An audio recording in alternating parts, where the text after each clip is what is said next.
Bonjour à tous, donc je fais cette vidéo pour vous parler d'un médicament qui m'a été prescrit maintenant il y a 1 an et demi, qui s'appelle olanzapine, qu'on peut appeler aussi Zyprexa. J'ai eu beaucoup de reportages sur YouTube et je me suis dit pourquoi pas moi, je voudrais aussi parler de mon histoire et vous expliquer pourquoi j'ai été amenée à prendre ce médicament et comment j'ai réussi à l'arrêter.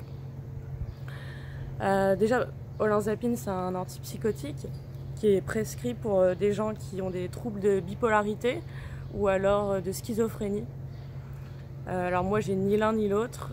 En fait, je suis allée voir mon psychiatre donc il y a 1 an et demi à Vichy, quand je vivais dans cette ville.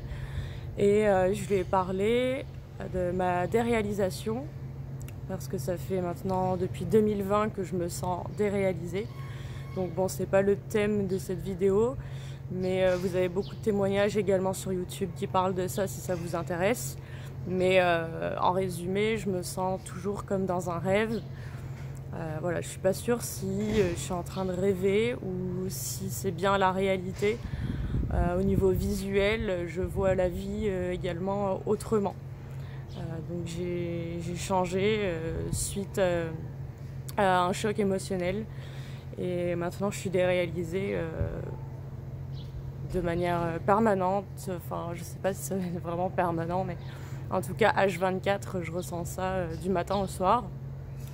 Donc, mon psychiatre de l'époque m'a prescrit ce médicament, olanzapine, 10 mg, en me disant que non, je n'étais pas schizophrène, mais que ça allait certainement m'aider à supprimer ces symptômes de déréalisation. Donc la première fois que j'ai pris ce médicament-là, j'ai dormi jusqu'à 16 heures, j'étais complètement shootée.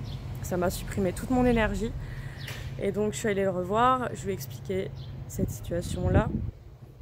Et voilà, on a diminué la quantité, enfin le dosage. Donc je suis passée à 5 mg. Et les mois qui ont suivi, j'ai décidé de l'arrêter.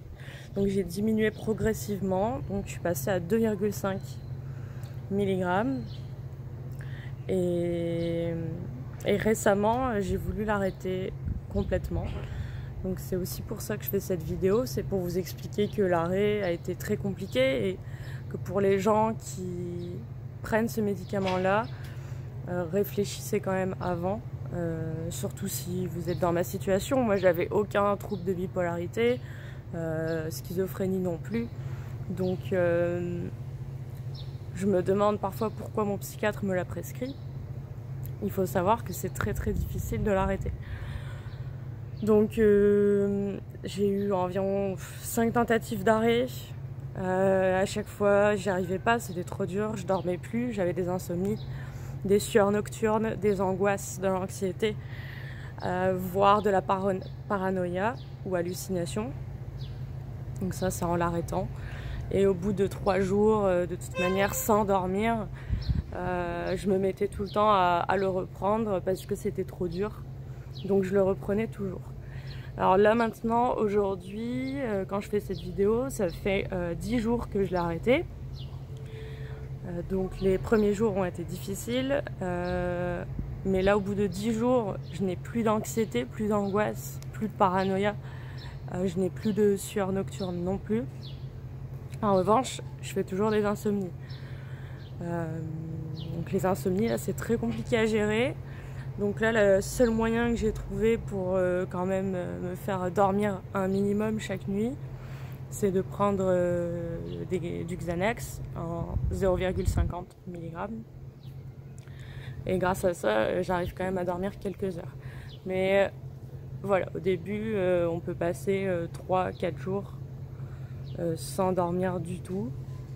Maintenant, j'arrive à dormir quelques heures. Si je prends pas de Xanax, je dors pas du tout. Donc l'inconvénient en ce moment, c'est que j'ai réussi à supprimer olanzapine, ce qui est très bien, parce que c'est un médicament qui me convenait pas, dans le sens où il supprime un petit peu les émotions et surtout l'énergie, la motivation dans la vie. Ça supprime tout ça. Donc je suis bien contente d'avoir réussi à l'arrêter. Mais maintenant, je dois réapprendre à dormir toute seule, sans Xanax. Donc je fais cette vidéo aussi pour avoir des commentaires de personnes qui seraient dans ma situation et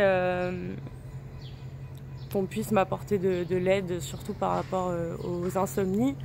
J'aimerais savoir comment, si vous avez arrêté olanzapine, comment vous avez fait pour réapprendre à dormir sans médicaments et combien de temps ça a pris surtout. En fait, ce sevrage, est-ce que ça dure 2 semaines? Est-ce qu'on s'en sort au bout d'1 mois, de 3 mois? En tout cas, voilà, j'aimerais bien avoir vos avis là-dessus, si vous avez vécu la même chose que moi. Donc voilà, n'hésitez pas à m'écrire, à m'envoyer des commentaires directement sur YouTube. Bonne journée!